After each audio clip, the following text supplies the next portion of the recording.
I don't think people are walking around sabotaging themselves. I think they're having trauma responses and that no one's let them walk through that process in a way that is healthy and that they can then connect with that experience and move through it.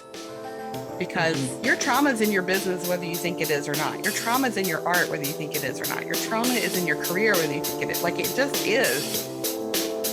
What does it take to become a successful writer or artist? There are some destructive myths out there about what a creative career is supposed to look like. And we're kept in our lane by the undermining belief that as artists, we're somehow incapable of building autonomous, sustainable careers if we choose the work that's closest to our hearts. So we're going to tear down those myths and get the truth by going to the source. Incredible professional creatives who followed every path but the expected one to success on their own terms. I'm cartoonist, author, and coach for creatives, Jessica Abel, and this is The Autonomous Creative.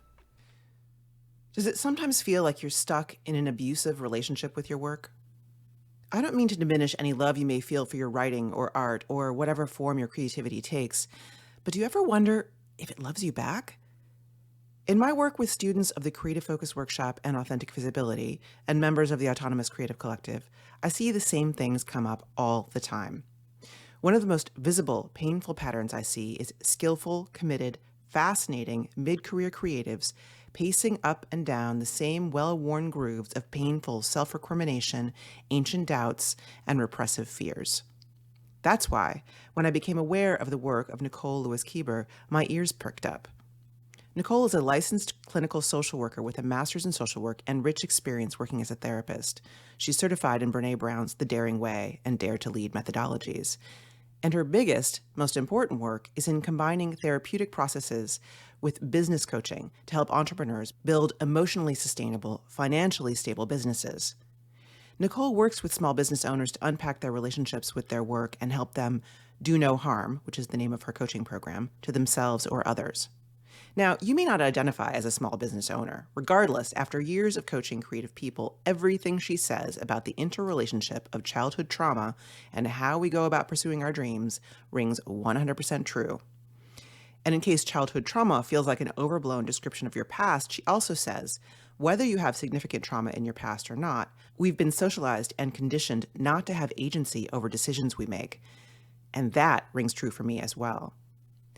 I invited Nicole to join me for a live event last year with my membership, but the conversation was so valuable, I wanted to bring it to the podcast so that we can all continue to benefit from her powerful insights.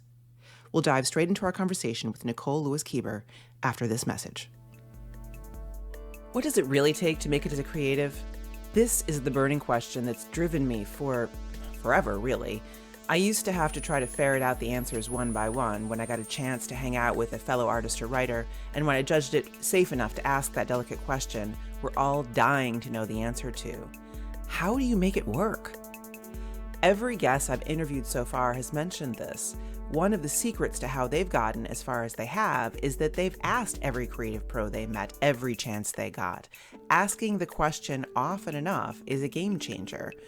We learn so much each time, starting with the fact that whatever we thought was working for that person, we were probably wrong. We each imagine the other person has some kind of secret and that they've made the leap over the giant chasm between beginner and pro and feels safe on the other side. And inevitably, neither person feels that way at all and is amazed to realize that from the outside, they seem to have it all figured out. I'm pulling that seemingly taboo conversation out of the shadows on this show. It's also the conversation we take further every day inside the community of Authentic Visibility. Authentic Visibility is our group coaching program designed to help dedicated creatives who are very reasonably wary of marketing and promotion into powerful advocates for their vision and their work, setting the stage for huge career growth and a major role in the larger cultural conversation. Got a major project dropping soon and you're determined not to let it founder? Get the support you need to create a reasonable promotion plan that aligns with your goals and fits your life. Don't know how to talk about your work without squirming? You'll practice and refine your messaging in a safe, supportive space inside Authentic Visibility. Hate or fear social media and don't know what else to do? There are lots of options, and you can workshop solutions that suit you and your approach with your peers. You can learn all about authentic visibility and get a sense of my teaching philosophy in a free 90-minute class specifically for creatives called How to Get People Wildly Obsessed with Your Work. And in it, you'll get a head start on developing clear, compelling language for sharing your work with your audience so that they get it and they want more. If you want your work to make its mark in the world, check out the free Wildly Obsessed class and supercharge your ability to connect with new fans in just 90 minutes. Go to jessicaable.com/wildly and join the free class now. That's jessicaable.com/wildly. Okay, let's start the show. I'm so glad you're here, Nicole. Thank you for being here. Thank you for having me. I appreciate it. Yeah. Can you tell us just a little bit about what you do, what your process is like? What kind of things do you do in your own practice? It's a lot of different things. I would say that the thread is that I help people who either have a business or multiple businesses or identify as a leader in some place in their lives, get clear about how seemingly insignificant childhood experiences and some pretty significant childhood experiences impact their relationship with that thing, that business, because what I have learned over the years is that those experiences that we have change how we see ourselves. It can, impact our confidence, how we value ourselves. And, when it comes to creativity, when it comes to starting a business, all of those things are an act of courage, and you're putting yourself out there in a very vulnerable way. And when we feel vulnerable at times in our life, previously maybe as like younger kids, that vulnerability can come back as adults in new endeavors. And so I've been working with people for 18 years as a therapist, but about 6 as a business therapist to help people really begin to reveal and untangle some of those experiences that may be impacting their business, their life, career. I think that's just it's really awesome that you identified this need and then saw it through. I feel like as any coach, you see this all the time. You see people playing out the same patterns and things, but I'm not a therapist. I don't know how to handle that stuff. I mean, I do the best I can from a coaching point of view, but the sort of deep untangling stuff, that's why I'm so excited about sharing your work here. So can you just tell me a little bit about how you ended up in this niche, and what's your turning point here? This odd little intersection, right? So I wasn't a therapist for 18 years, so I have a pretty broad experience in working with humans, and also have been in therapy myself. I think a good therapist should be in therapy, and so I know what it's like to be in an office with someone asking you about your childhood trauma and saying, "I don't really think that I experienced trauma." Completely minimizing my experience, and should have known better because I was a therapist too. And, so I've had this experience in multiple ways. And after I left the world of direct practice about 8 years ago, I started to work with small business owners and entrepreneurs around money mindset because I wanted to do some coaching, and that was the first certification available. And so I jumped in. I'm like, yeah, my relationship with money probably not that great. I mean, I'm a social worker, by the way. So, that's the immediate vow of poverty. So let me just, so let me jump in and learn. And so that's what I did. And as I was working with the clients around money, what I began to see is the people who were attracted to me were working with me because I had been a therapist, and they were really recognizing that a lot of the money mindset tips and tricks and like all the things that you read, weren't working for them. And so then they have shame on top of that. But the reason it wasn't working for them is because they were actually dealing with some childhood trauma patterns that were showing up in their relationship with their money. And mindset tips and tricks don't work when you're dealing with a trauma response. And it really opened up my eyes to begin to see that, money, trauma, interesting.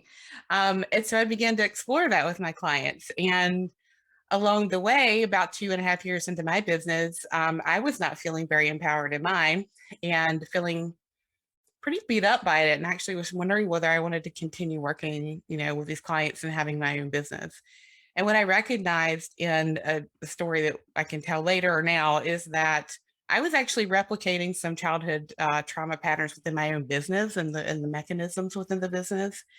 And when I got clear about that and made some changes regarding that, it changed the direction of my business, my work, my study, the research I do, everything. It was quite an amazing, moment. And I could talk more about that if Yeah, you have please tell us about how that happened for you. Yeah, so I think, have you ever been in one of those moments where everything comes together and you know that you're in the right place and you're doing the right thing at some point? Even if you don't know how to monetize it yet, even if you're not exactly sure what the next step is, you feel that your experiences, your training, whatever it is, all those things came together in this perfect moment. And I believe that's kind of what was happening that morning, and that I woke up and was feeling like crap, and was literally considering stopping my business because in my mind, my business was a failure, not making enough money. My clients aren't happy. It doesn't look the way I want it to look. I'm feeling really exhausted at the end of the day and unable to see any benefit, any positivity whatsoever at the end of the day. And I didn't really sign up for this. Like I could do that and have a 401k and a paycheck to feel like crap, right? Just let someone else to do that. So I didn't sign up for that. And so, what I did is I was trying to change my mood because I think we can change our energy if we can take action. And I was reading the book Big Magic by Elizabeth Gilbert, and that book talks a lot about creativity. And I came across a chapter in that book where I don't remember who it was at this point. It's in my book too. I should remember, but I don't. But it was a professor of, I believe, environmental sciences, some kind of nature degree. And this professors asked the incoming class if they loved nature to raise their hand, and they all did. And then she said, "How many of you feel like nature loves you in return?" And their hands went down. And the gist of the story is that she said, "This is going to be problematic if you're going to spend all this time and this money studying something that you do not feel that you have a relationship with, that you do not feel supports you and loves you in return. This can be very problematic." And in that moment, I realized that I love my business and I was creating it and it was something I was really dedicated to, but I did not feel like my business loved me in return at all. In fact, I felt like I was being pretty beat up by it. And so, as one does, I started asking myself these questions. Well, why would I feel that way? Well, I would feel that way because I set it up to be that way. There's no one else here but me, right? And I began to recognize that I had set up an abusive dynamic with my business because I believe that your business is something that is outside of you. You are not it. You are not your, anything. Is always something outside of you, and we're relating to it. And so, therefore, we are prone to bring those roles and patterns of relating into that dynamic. And so, that morning, I recognized that I had done something really gnarly to my business.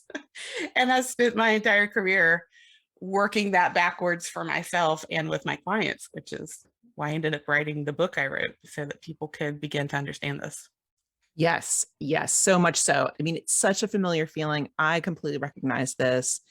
And like in my own life and patterns with which I didn't pull apart at the time, but patterns of like overwork and workaholism with my comics, where I would just wall to wall, 12-hour days, just grinding through stuff, because that's the model that I understood of showing up to work. And I really recognize that moment where you go like, this is unsustainable. I can't do this anymore. And yet, I love this work. So what do I do? Yes, absolutely. And I had to recognize that, I had really difficult relationship with my mother. And so I had this dynamic where I was setting up this parentified relationship with this business that if I looked at it that way and if I related it to that way, there was no way for me to ever feel that it was enough or that I had done a good job, because that was not the relationship. It's a very hypercritical relationship. And so, as I started to work with my clients around this, they began to see, many of them, that they had set up a dynamic with their relationship with their business as well that was not serving them to the highest level of what they were wanting to reach. I've worked with people who write books, same thing. They set up a relationship with their book or their writing process that felt very demanding and abusive sometimes. So, I always say, you are not your business. There's something outside of you that you are relating to. It is not your baby either. It is something that you deserve to partner with you to create the vision or the outcome that you're looking for. Yes, yes, absolutely. You said something a little while ago that I wanted to pick up on and made a note to myself is this idea when you were first learning coaching and you were doing money mindset and you're like, well, the problem is tips and tricks of mindset don't apply, they don't work if you're experiencing trauma. Mhm. I have a big problem with the word mindset because to me, it has this kind of air of like a tinfoil hat. Like you can take Yeah. off one tinfoil hat and put like another one on, and then you have a new mindset. And it seems to me that anybody who's having issues with what we call money mindset probably does have trauma. Like Hmm. probably that's what's going on. And that's why we're having issues with this. And so is there a better way of thinking about this? I mean, clearly the overall process that you're talking about of like digging into, and unwinding childhood trauma is that thing. But I mean, just in terms of like action versus tips and tricks or, more sort of frameworky in that sense. I think I understand your question. And if I haven't, feel free to check in with me because sometimes I process slower. I think that mindset tips and tricks indicate that there is a flip of a switch available to us when it comes to our brains, how we process things, our relationship with our money, how we value ourselves, our nervous system, and that is not the case. I literally don't know of anything in life that turns on and off other than my lights, maybe my TV. But we approach it that way that we should be able to, we'll just choose to be happy, just choose to look at the positive, just choose to believe that the universe loves you and is going to drop you $1,000,000 in your lap. And it doesn't work that way, I think, in general, but it really doesn't work that way if you've had trauma because these practices expect you to have trust and belief. And when you have had trauma, big T trauma, little t trauma, if you've had experiences where your trust in other people and yourself has been fractured, asking someone to trust and believe that this beautiful and bountiful thing is available to them, their nervous system is not going to come online with this. Their inner critic is going to call bullshit on it. Like it's just not going to happen. And so then what happens is all the techniques, the tricks don't work. And so then there's a spiral out and they think it's about their money when it's actually not that.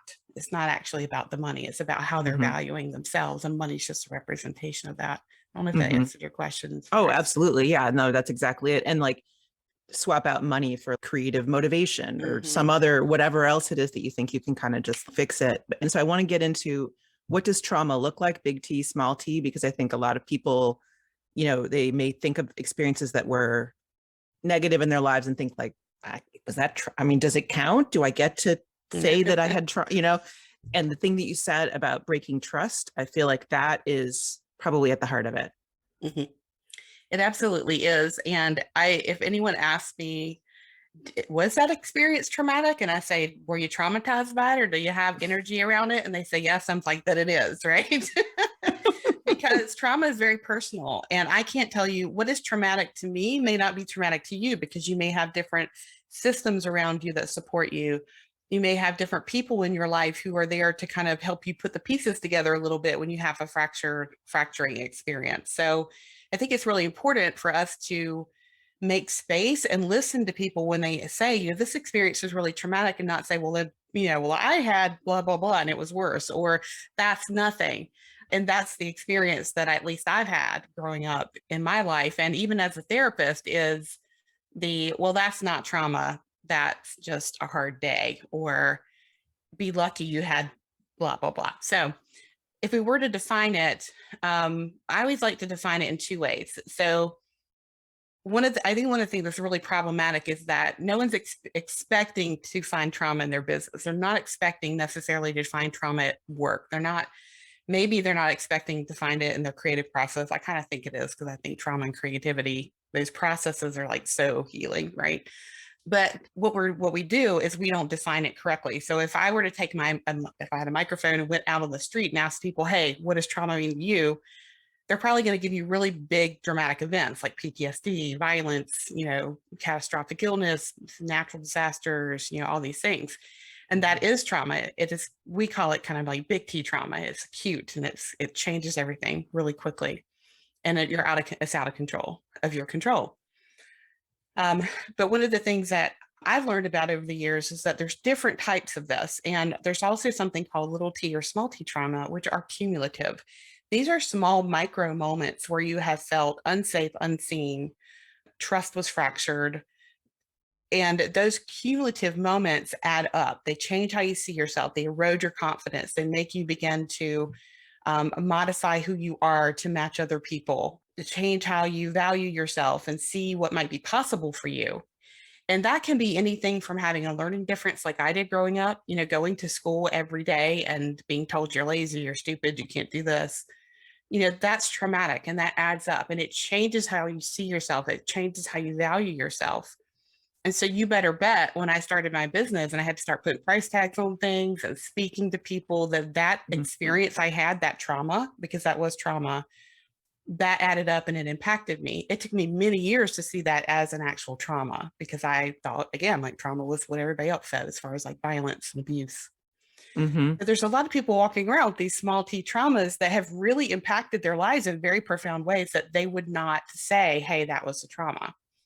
Yeah, no, we've talked a lot in the Autonomous Creative Collective about this feeling of growing up, as artists, a lot of people, a lot of us were kind of the weirdo in the playground who's Hmm. like off in the corner. Like I would like walk along the back fence and like dig stuff up and play with grass and like avoid sports at all costs, and it did actually, it absolutely affected how I was able to show up and what I felt like my value was. Hmm. And in some ways I took that when I sort of went more into like punk rock and like going to shows and that kind of thing.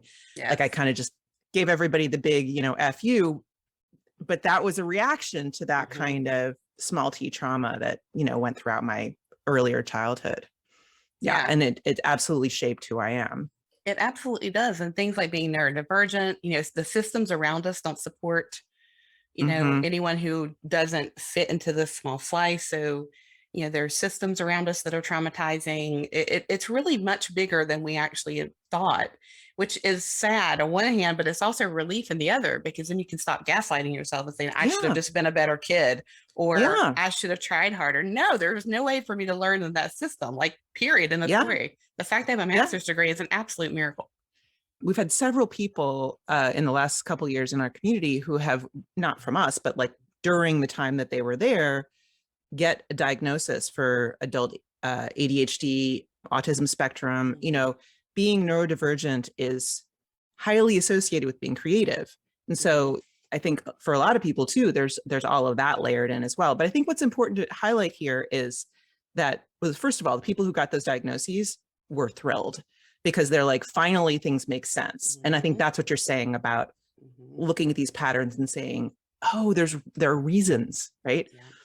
But I think the thing that is so kind of crazy making about discovering how childhood trauma affects your relationship with creative work as Mhm. an adult is that it's supposed to be our healing, like you were saying, like it's supposed to be our place of safety, our Mhm. place of where we really get to be ourselves. And that's why we're doing it in the first place, right? And yet there are behaviors that go around it that we, get trapped in that just absolutely undermine that. Yeah, it all of them don't make space, right? There's less of them that do. And so creativity becomes a way to cope. Creativity becomes a way to express yourself. Creativity becomes a way to disappear. It becomes a way to have value. It becomes a way to communicate it, and I see that happen with people who start a business that so many people who are entrepreneurial in particular that need to be the one in control to be able to express their vision in a way that's not, contained by the systems and by the people around us. Childhood trauma is a place where many businesses are grown out of, and a lot of creative It's an work is indicator. also it's an indicator, right?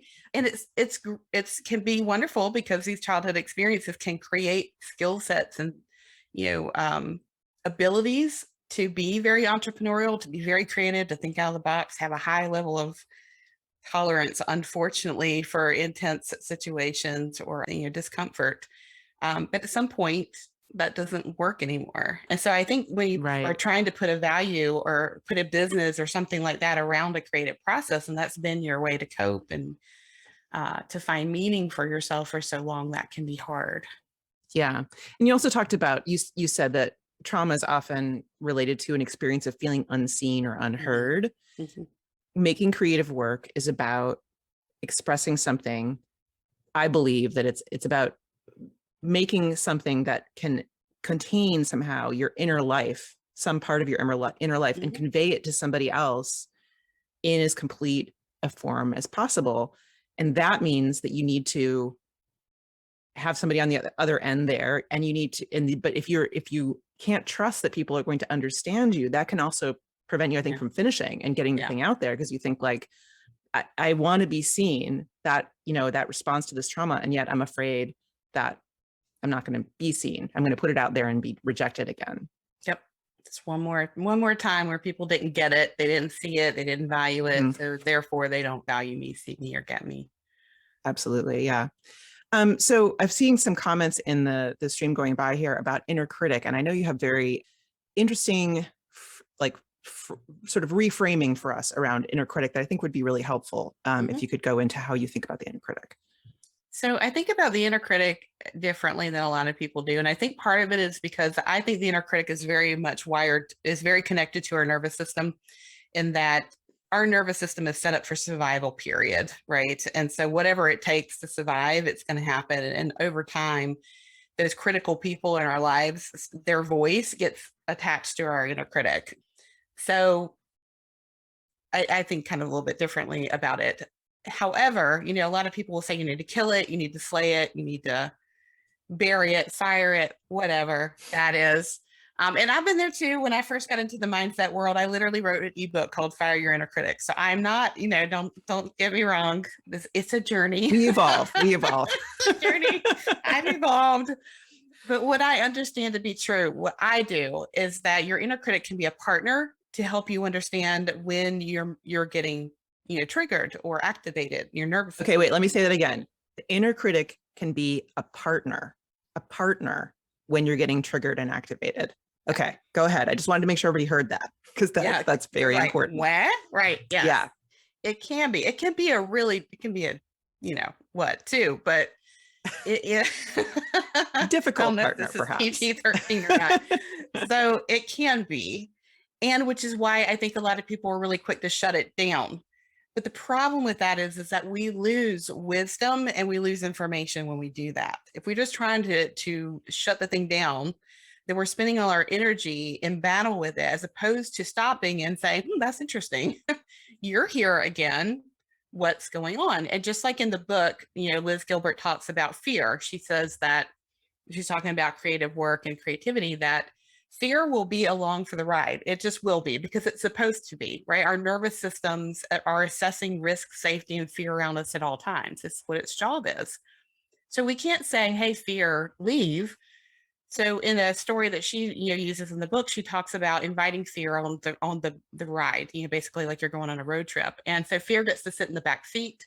Fear does not get to have a say in where you're going, change the channel of the radio station for all of us old folk. It doesn't get to make any decisions, but it's honored and it is there. It's not exiled. And so I don't think that we should exile our inner critic, because I think that there's information there for us, because most of the time in the work that I've done as a therapist and, as a coach, there's usually some younger version of ourselves that has been wounded in some way that needs some attention when that critic comes up. I think our inner critic is the protector of those younger versions of ourselves that were wounded, right? So if I want to give a talk and get on a stage, which I have done, lots of people, my inner critic will start to say, who do you think you are? It's not safe. You're not wearing the right outfit. You're using notes. They're going to make fun of you. And if I take a moment and say, I hear you, what is it that you need? Usually what happens is there's a younger version of me that is really unhappy with the fact that I'm about to stand up in front of 300 people and give a talk, because that younger version of me still thinks that I'm dumb, I'm lazy, I have nothing to say, and that people are going to be mean to me. So that critic is really there to kind of try and stop it. So when we say, I hear you, what do you need? What's going on here? And we take a breath and we stop and don't try to overwhelm and undermine that voice. A lot of the time, you're going to find a little bit of wisdom, a little chunk of knowledge about something that needs to be healed, a part of you that does not feel comfortable with the thing that you're asking it to do. And so that you can get into partnership or relationship with that part of you to negotiate next steps. Yes, yes. So that's so good. I love that. That one thing you said right at the beginning there, which I think is really useful, especially with the way I talk about things in methodology. I talk a lot about data gathering. Mhm. So looking at things that are, showing up in a way that we're not thrilled with, or the way that we're functioning isn't the way we, and I go, Yeah. interesting, Mhm. fascinating, and like kind of take notes. And I feel like what you're saying there is like, look at those moments where the inner critic shows up most forcefully and take that little bit of distance. But I also like the feeling like you are the older self and you actually Mhm. know that you're completely capable of this, and the caring for that inner critic, like, Mhm. oh, honey, you're going to be fine. Look, Mhm. we're going to be fine. Like that Mhm. kind of kindness, not necessarily to yourself, but to Mhm. this piece of yourself, I think can potentially give you a sense of competence, that you are able to be a carer Mhm. that could help heal that. Yeah, I used to judge myself for being critical of myself. So then there's just one more layer there, right? So I'm critical and I'm Right? going to judge All the myself for time. being critical. But when you realize why it's there and that there's usually a wounded part underneath it, and you can literally say, you are so loud and gnarly today. Could we take a step back? And what is it that you need, or who are you trying to protect, or what's going on here? Usually you're going to get some information. And this is why I really struggle with the whole self-sabotage thing, because I don't think people are walking around sabotaging themselves. I think they're having trauma responses and that no one's let them walk through that process in a way that is healthy and that they can then connect with that experience and move through it. Mhm. Because your trauma is in your business, whether you think it is or not. Your trauma is in your art, whether you think it is or not. Your trauma is in your career, whether you think it is. Like, it just is. That 12-year-old who decided you were going to be a banker because you wanted security and that's what you saw as security, you better bet that that experience is still informing your thoughts, feelings, and behaviors as an adult. Yes, yes, totally. And I think that the thing that can be tricky for some creatives who actually, I mean, not everybody, but some people actually use their trauma as part of what the story they're telling. They're making Mhm. art about it, Yeah. but that doesn't necessarily solve how it's coming out in your process. Mhm. You may be resolving thoughts and feelings you have about, things that happen in your life and expressing them, connecting around them, but that doesn't mean you're actually changing these behaviors that are Yeah. triggered, Yeah. as a result of whatever happened earlier. Yeah. Yeah. Yeah, no, I think that's it's such a powerful idea that you could basically, the inner critic is can be such a powerful voice and such a demanding voice, whatever, to actually recruit that voice Mhm. as part of your team and say all right, let's all, let's figure this out together. I remember when my kids were younger, I learned this phrase from a client, which is behavior is communication. Mhm. Which is very hard to remember when you have an 11-year-old doing 11-year-old things. Yeah. Behavior is communication. What am I Mhm. communicating to the world, to my business, to my art, to my spouse, Mhm. whatever? What am I communicating by this behavior? Yes, Yeah. absolutely. And when I'm having a Okay. meltdown, it's usually an 11-year-old inside my head. It's not a 50-year-old woman. I got one on the outside. It's worse. Ah. No, he's fine. He's fine. Okay. So we talked about money trauma a little bit because you talked about the idea of, this where you sort of came from there, but can we expand on that a little bit? Because that just being an artist or being a writer is Mhm. very similar to being a social worker in terms of the way the mission oriented kind of expectation in society and in ourselves often. Absolutely. I think that there's so much that we download as, kids about money, who has it, who doesn't, how it comes to us. And, we make decisions based upon that, sometimes consciously, sometimes unconsciously. And there seems to be an inherent belief that if you're a social worker, you have to be low paid and be doing it because you just can't not do it. You just can't not help people. And that may be it may be a little true. We were conditioned to never to expect to earn more, to never negotiate a salary. We were put down a path and told what we could and could not make. And I'm proof that you can be a social worker and make more than $30,000 a year. Like it's not a thing. And it doesn't have to be magical for you to do that. It is refusing to believe what people are telling you about the money, and starting to come up with what is your relationship with money, what is your story around money, and that requires some dismantling, because unfortunately the systems that told us what we get and what we don't get are still at play and can have an impact on the day to day of our life, work, and business, and also what we see to be true for ourselves from day to day. So I think a lot of the money trauma can be systemic. It can be experience that you had where maybe someone told you that you could never make money by doing art, or no one's going to buy your stickers, or that's just silly, where whatever that may be, that gets really deeply ingrained into our belief system about ourselves and what is possible. So we kind of have to unravel that money trauma and look for people who are actually, I don't want people just to believe things. I want them to excavate it, do some research, be a sleuth. If there are people making money through creative processes, what are they doing? What does it look like? Show yourself the evidence that what you believe to be true is actually true. Yeah, agreed. And I feel like a lot of times it goes back to this piece about communicating and feeling like the trauma around, or fear that comes out of trauma around sharing what you're doing, and then getting behind it and really, really standing there going like, this is what I'm communicating. This is what I'm really doing. Here's me. And then that translates to this kind of difficult, like, then if the work's not getting out there, it's not getting shared, you're not talking about it, you're not, it's really tied together. Right. And I've talked to so many clients who are just like, I have to make it so cheap because people won't pay anything and they don't care, and starving artists and, all this stuff. And it's just, there's so much to unwind. There's so many messages around this. And this overall expectation that, like, if you're an artist, if you're a writer, you're doing it because you're passionate, and you are, that's true. And thus money shouldn't come into it because somehow that spoils it. Yeah, I mean, you see that in the helping services, just like we were talking about social work, or if you're in a healing modality. I have the same very conversation with people who are in healing arts, where they are challenged constantly because people will say to them, you should heal because you want to change the world, not because you want to make money. And we have to disrupt that thought process, because it has not always been so. Creativity and creative work, there have been times where it was highly valued. So it still is. But it's, there are mixed messages around it.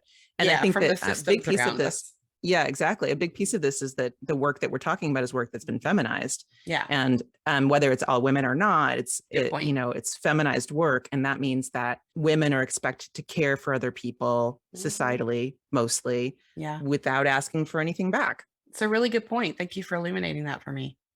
I think that's what's like with art and writing. Gradually, we're getting to the point where, I see it in my classes where I've got 15 to 20% men and everybody else is women. And same thing is going for master's programs. When we see applications for faculty, the teachers who are coming through, it's more and more women doing this work, which is amazing. It's awesome. They have so much to say and so much to share.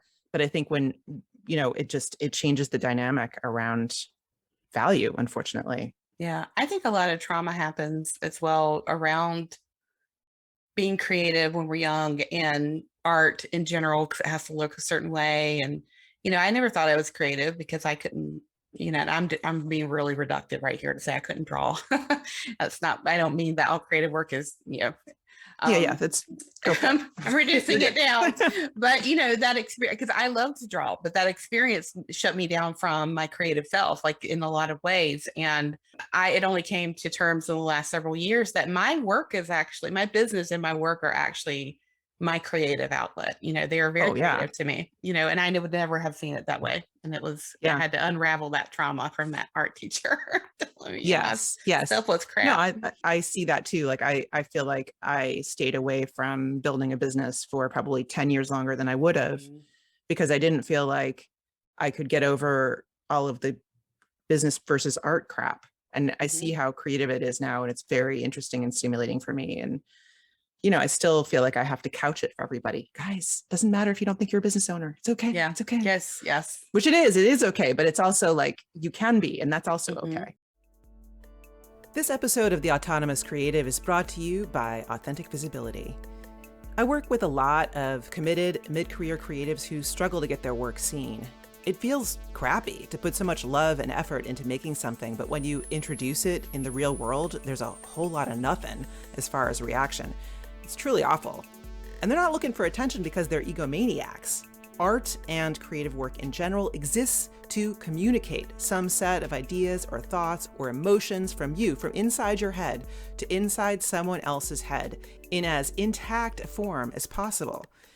When you release your project and it goes up like a brilliant bunch of balloons disappearing into the clear blue sky with no one around to see or care, never mind to pick their own balloon to take home and treasure, it's demoralizing. But the truth is, most creatives in their natural state are frankly pretty terrible at telling anyone why they should care about the work. Why should someone show up to get a pretty balloon? It's not their fault, though. It's how we teach people to create their best work, by digging deep inside ourselves to come up with wonderful, original new ideas. And there is absolutely nothing wrong with that. The problem is, that's where the process typically ends. Creating, not communicating. Virtually all the training and practice of making creative work focuses on the first half of the core mission of communication, getting those ideas out of your head and into some actual form that people can see. But that's missing half the picture. As a creative, it's your job to build the whole complete connection, to build a bridge for the audience that they can use to easily cross over and understand the value of your work to them. And this kind of clarity and audience-focused language doesn't come easy to creatives. And that's why I put together a free class specifically for creatives, ridiculously named, How to Get People Wildly Obsessed with Your Work. And in it, I teach the key technique to flip your perspective 180 degrees and start to use your audience's point of view to inform how you share your work so that they'll get it. I also introduce our awesome program, Authentic Visibility, the audience growth program designed to turn highly skeptical and frankly marketing-sensitive creatives into powerful advocates for their vision and their work, setting the stage for huge career growth and a major role in the larger cultural conversation. So if you want your work to make its mark in the world, check out the free Wildly Obsessed class and supercharge your ability to connect with new fans in just 90 minutes. Go to jessicaabel.com/wildly and join the free class now. That's jessicaabel.com/wildly. Now let's get back to the interview. Anyway, so one last question, and then I want to open up to everybody else's questions. You have talked about, and you talk about in your book, which we should get a link to that in the chat there. You've talked about an emotional sustainability plan. Can you talk about what that is and what role that plays in your professional life? Yeah. So I'll try and kind of lay it out in that it is recognizing that those childhood experiences impact everything we do, including our business. Then getting clear about what they are, checking out how it's impacting the relationship that you have with your business. If it's one that's not sustainable and positive, then how do we do that? Change that, because you can change the relationship with your business. It's within your power to do so. Defining what relationship you want to have with it. And I love that process. And that's what the book is mostly about, is that process. And creating this like loving partnership with the business is part of that emotional sustainability plan, because then you never feel alone anymore, even though you're a business of one. And then really recognizing what experiences that you had that could be triggering your behavior in your business. Because if you can recognize them and know what kind of the lava is underneath them, you can begin to change it. And that could be that, maybe you're really struggling with a client that it was a high price client. They, commissioned you for something, or they've set a retainer, and you just find that you are struggling with them every second. And it's very activating. Part of that emotional sustainability plan is to be able to look at it and say, you know what, this person reminds me of someone, or I'm feeling a way I used to feel in this relationship or in this circumstance. And so when you can honor that and make some space for it and work on that trigger, that critic that's coming up and saying, you don't serve this client, Then part of that plan is for you to then recognize it, see what kiddo might be attached to it, and spend some time with them and begin to course correct. And also looking at, what are your values? Like, I think values work is so important when it comes to having a business, because if you know what your values really are for your business, it's going to direct you in a way that makes your business much more emotionally sustainable, because you will know what does not line up and what does line up. And it makes Mhm. decision making so much easier. So that emotional sustainability plan is really kind of understanding, who you are, where you've been, how it's impacting what you do now, why you're doing this to start with. A lot of people start businesses because they're trying to prove something, rebel against something, show somebody something. And if you don't know that, and that is running underneath your business or your project, it will change the direction of your business, because you have the intention underneath it running behind your business that you're not aware of. And so Mhm. getting clear about why you did this to start with, outside of money, freedom, and that stuff, like really why. For me, part of my business is to show people I'm not dumb, stupid, or lazy. It's a why I have. It's deeper, but I recognize that. And so when I recognize that, I can harness it, as opposed to be triggered and sabotaged by it.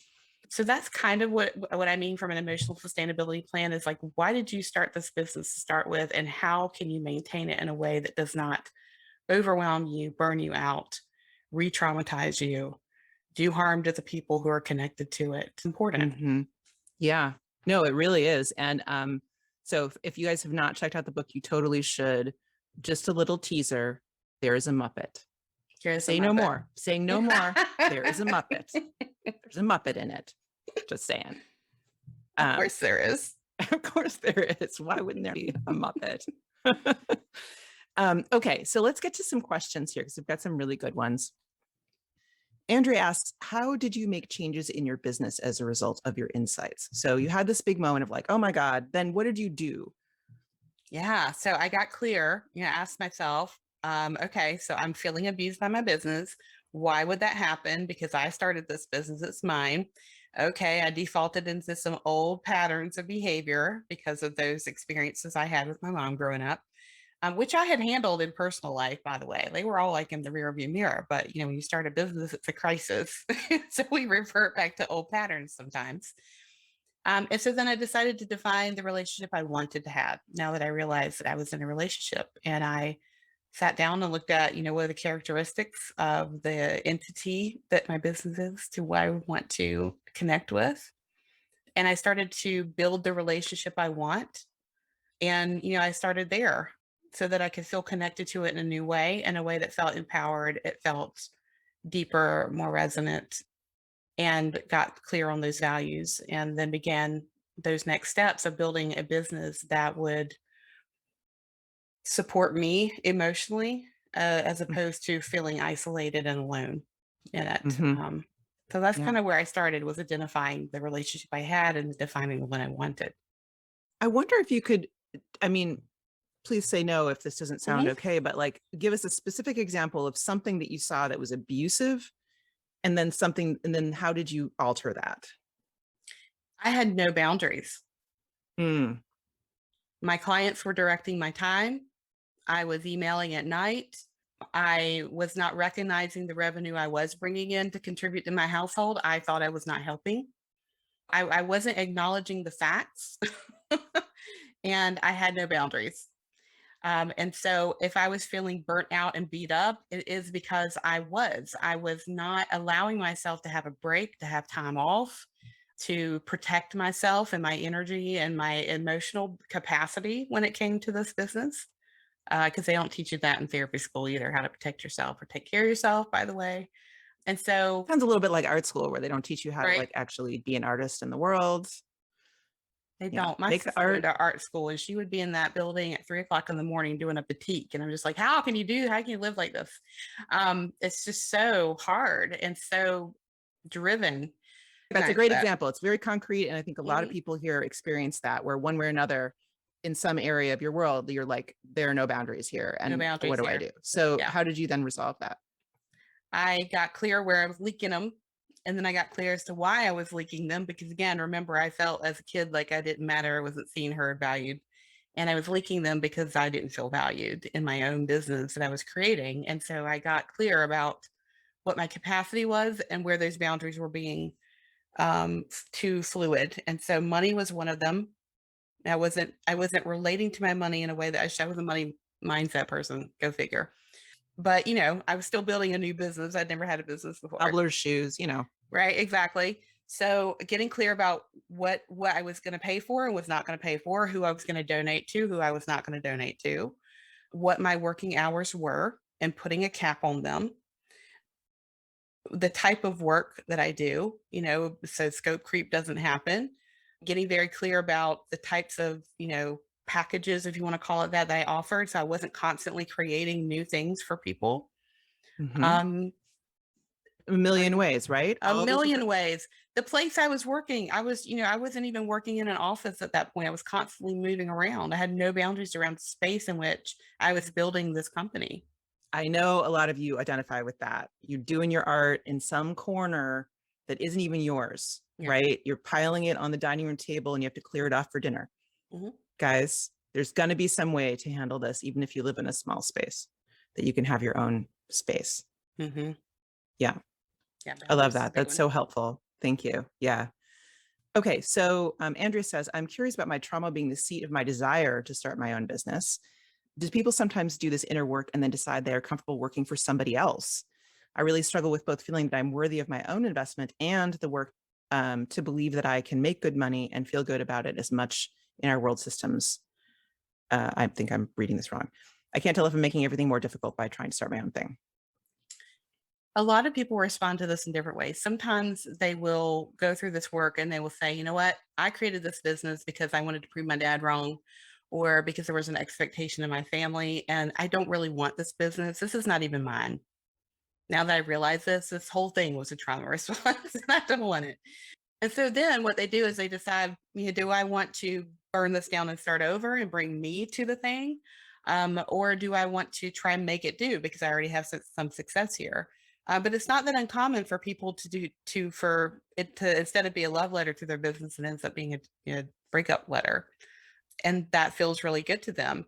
There are times where people will do this work and they say, you know what, my capability and my capacity are two different things. I mistook the fact that I'm capable means I need to do this thing or have this business, when I would rather use my capacity for my family, for a hobby that I enjoy, for traveling. And I would rather work for someone else, recognizing I don't have to prove anything by having a business or being an entrepreneur or whatever, or, getting paid for my art. Like, I don't have to prove anything to you anymore because I've done this work.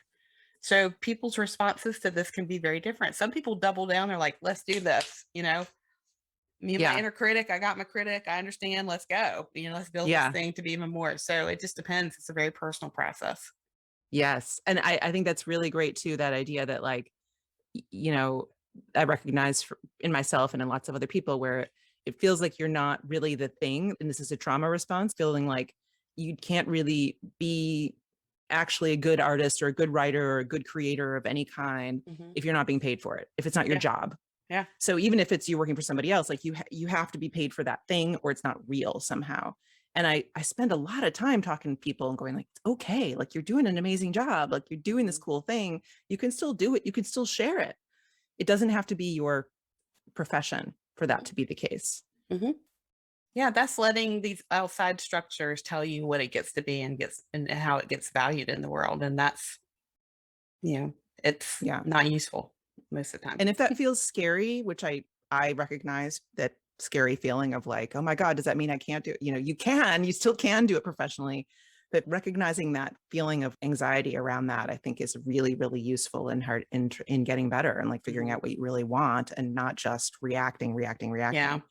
I always tell people that, if you're giving your business a job outside of the structural pieces of it, if your business is there to prove something, to make you feel worthy, to whatever, if you have some kind of job for this business outside of what is obvious, it can be problematic. And yeah, it can just be hard because you never find the relief that you're looking for Because that first revenue goal that you reach, or that first product you make, or that first book you write, if there's some reason underneath it that you're working on this, that is emotional, it's like an emotional underbelly, you can write 8 books and you're still not going to feel worthy. You're still not going to prove anything to that person that told you couldn't write it. It doesn't work that way. And so we have to get Yep. really clear about this. Yes. Yes. Thank you for that. Okay, so this is a question from Eleanor that kind of relates to that in some sense, which I think is sort of like, if you identify all this trauma, do you think that it's always possible to fix the relationship between you and your business? If it was born through childhood trauma and built as you reenacted past trauma, as a consequence, added more trauma experiences into that, can you transform that into something else other than a vessel to carry this stuff in? I think it's a very good question. You mean transform the business into something else The itself? work, the practice that you're doing, the thing you're Mhm. trying to build, the creative work, if it's so threaded through with trauma, is it salvageable? Can you make it something else? Yeah, it can be. It can be. Again, it's kind of a personal process to figure out, how much energy is this taking out of me? And do I feel like I can right this ship or put it in a new direction? So I believe it can be, because it happens every day. I work with people every day who do that. And so, yeah, the answer is yes. And it takes some work. It takes some exploration and a willingness to be able to say, okay, that thing didn't work for me. Working in that way did not work for me. I'm going to change this. I'm going to do this differently. And being willing to address, is visibility a problem for me? Is that something that's really hard for me? Okay, so maybe I need to do a little bit of tweaking of like what type of visibility feels safer to me as I build, as I, evolve this business. So you can. Yeah, I think that was very apropos, because I know Eleanor is Mhm, thinking about visibility, just in general, thinking about what feels safe and what feels mhm, good. And so that idea of figuring out from the point of view of, again, embracing your inner critic and those mhm, questions and saying, like, information, this is information. What do I get from this? Like, how can I learn mhm. from this and take care of myself and also this younger version of Yeah, myself? I think you can Um, heal yourself through your business if you're aware it's a possibility. Absolutely.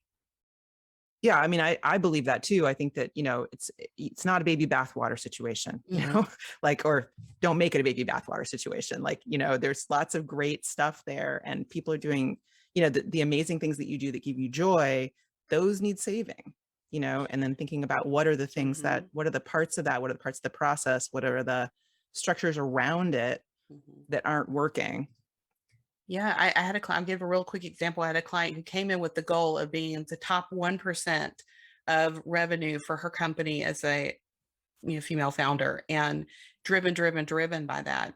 And she recognized that that drive, that desire to reach that goal had nothing to do with her. It was all about proving something to her father, right? And when she recognized that, she kept the business that she had, but she changed the goal that she had for herself. And funnily enough, she still met her revenue goal. She just wasn't driving herself to get there. And she let go of the 8 employees, that she was managing, that was driving her, to the brink. And was still able to do the thing that she wanted to do. She was just not doing it in a way that was replicating that really self-abusive behavior that was work. She was working it out on everyone around her, including her employees. So she didn't change. She didn't get rid of that business. She just changed how she operated within it. Yeah. I say just, and I don't mean just. No, I mean, it's a long process and it takes a lot of work, but I think that Mhm, that's, you know, what's the alternative really? If you recognize this stuff and you see what's happening, to not take action about it is just, it doesn't seem possible to me. mhm, And maybe it's not immediately effective, or like mhm. there's some wrong turns or whatever. But if you're seeing these patterns, like,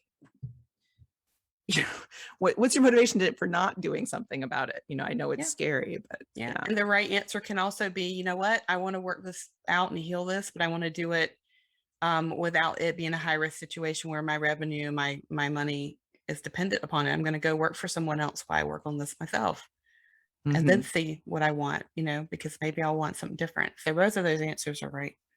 Yeah. In the chat, Liz has posted a link to her work, which is actually a PTSD musical that's about different kinds of trauma and what effect it's had and healing from that. So Oh, maybe something wow. that people really enjoy. And it's been a long, awesome process watching Liz develop that. So there's there are performances of this as well that are recorded and available. Gosh, I would love to see that. Yeah, well, I'll make sure you get it if you didn't Thank see it in you. the chat. Okay, so Patricia's asking a question that I'm pretty sure the answer is yes, but the pretty simple one here, which is, if you are having trouble making progress in your entrepreneurial endeavors, do you think that trauma can be why? And is that what you help find out? It's kind of a gimme. So Yeah. Yeah. Especially if you've worked with a coach and you've had the strategies and you've done all the things, right? Then the hunch is that you're putting business solutions or strategies on top of an emotional issue, right? And if you're spinning your wheels there, it could be that there's something there. Yeah. Right. Perfect. And we're just at time and basically are through the questions. So I want to just ask you quickly, where can people find you? How can they get more from your work? I know we already posted about your book, but can you talk about it a little bit? What else can people do? Yeah, absolutely. Follow me on Instagram at Nicole.Lewis-Keeber. I post there a lot. If I have something coming up, I'm usually posting it there. I've been trying to do some educational reels and, I'm still learning these things, but that's where I am a lot. Yeah, I'm also on Medium. I write articles about this topic on Medium. So I have a profile under there under Nicole Lewis-Keeber. Okay, great. And you have so with the book, there's also a self-direct or self-paced course, right? There's a Love Your Business course. Is that right? Yeah. I have a course called How to Live Your Business, and it's a deeper dive into the book, and it takes you through the exercises and more. The book stops about halfway through the course, and the course continues on about all of those mechanisms for creating the sustainable business, the emotional sustainable business that you want. Yeah. Right. Okay. So we'll get that link in the Cool. chat as Thank well. you. So yeah. Okay. Well, that about covers it. Thank you so much for sharing your time with us, Nicole. It's been just amazing hearing more about what you do. And I'm just so pleased we could do this. I am too. Thank you so much for having me. It was nice to meet everyone. All right. Thanks a lot, everybody. Thanks for being here with us. See you Thank next you. time. See ya. Bye-bye. Thank you so much for joining us today for The Autonomous Creative. Our show is produced by Matt Madden. Our production coordinator is Lucina Boyakandian, and our production assistant is Rhiannon Sunday. Music is by Matt Madden, and I'm your host, Jessica Abel. You can find all our takeaways, as well as the links and extras we mentioned today, plus transcripts in the show notes. Find everything you need at acpod.show. If you enjoyed this episode, don't forget to subscribe, and please take a sec to pop over to Apple Podcasts and leave us a rating and review. And we absolutely love to hear your reactions and takeaways on Instagram. Tag us at Autonomous Creative. See you next time.